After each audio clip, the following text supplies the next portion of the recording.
நல்லார் ஒருவர் உலரில் அவர் பொருட்டு எல்லோருக்கும் பெய்யும் மழை. ஒருவேளை நாம இருக்கிறதுனாலதான் ஓவரா மழை பெய்யுதோ இருக்கும். ஏன்னா நம்ம சேனல்ல போடுற போஸ்ட் அப்படி ஒருத்தர் கூட கமெண்ட் பண்ணிருந்தான், நண்பா உங்க போஸ்ட் எல்லாமே சிரிக்கவும் சிந்திக்க வைக்கிறதுன்னு.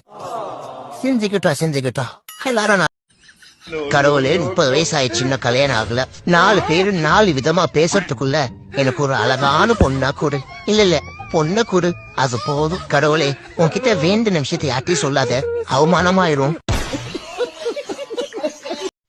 அதிர்ஷ்டம் வந்தா கதவை தட்டோன்னு பெரியவங்க சொல்லியிருக்காங்க. அதனால நம்ம வீட்டுக்கு அதிர்ஷ்டம் வரும்போது நம்ம வீட்டுல இல்லாம வெளியூர் போயிருந்தா என்ன பண்றது? பண்றது முல்ல மாதிரி தானோ, ஆனா மூஞ்ச மட்டும் கேண்டல் வர முருகன் போட்ட மாதிரி சித்தா மாதிரியே வச்சுக்கிறீ. எப்படி லாங்கில பார்த்தா தாண்டா காமெடியா இருப்பேன், கிட்டத்துல பார்த்தா டெரரா இருப்பேன்டா, டெரரா.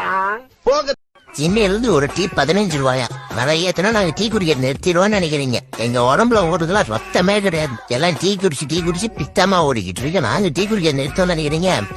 என்ன ஆல்ரெடி டீ குடிச்ச சேர்த்து வச்சிருந்தாலும் ஒரு டீ கடையே வச்சிருந்துடலாம். இவன் மணிவன் எக்ஸ்ட்ரா இன்னீங்க. சரி ஓகே கூட்டிப்போம், என்ன ஆயிடப்போ. ஏன்டா ஆட்டி முடிஞ்சிருச்சுன்னு பொண்டாட்டி கூப்பிட வந்தா இப்படியாடா சோத்த போட்டு கொல்லுவிக்க நிக்க கூட முடியலடா. நான் தான் வேணான்னு சொன்னேன். ரசத்துல சாப்பிடும், ஊர்ல சாப்பிடணும், அப்பா ஆள விடுறாப்பா. நேற்றுதான் என் பொண்டாட்டிக்கிட்ட சத்தியம் பண்ணேன், இனிமே குடிக்கவே மாட்டேன்னு. என்னைக்கு பார்த்தா மச்சான் புதுசா வண்டி எடுத்துருக்கா, ட்ரீட்டடா மறக்காம வந்துடு, நீ இல்லைன்னா என் மனசு கஷ்டப்படும்னு சொல்றான். அடுத்தவங்களுக்குள்ள கஷ்டம்னா என் மனசு கேக்குமா? அதான் சரி வர்ற மச்சான்னு சொல்லிட்டேன். எல்லாரும் சொல்றாங்க உன்னோட நல்ல மனசுக்கே நீ நல்லா இருப்பன்னு. ஆனா நமக்கு தான் தெரியும் நம்ம நாசமா போனதுக்கு காரணமே அந்த நல்ல மனசுதான். எனக்குள்ள நிறைய திறமைகள் மறந்து இருக்குது.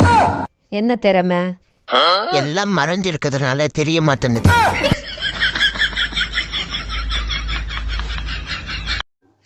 இந்த உலகத்திலேயே அழகானவங்க யார் தெரியுமா? இப்போ இந்த வீடியோ பார்த்துட்டு இருக்கிற நீங்க தான். நேத்து என்ன சரக்கு கிடைச்சுனே தெரியல, கைக்கெல்லாம் வர பாருது. ஆனா பாக்குறவங்க என்ன நினைப்பாங்க, நல்லா சாப்பிட்டு மெலாத நினைப்பாங்க.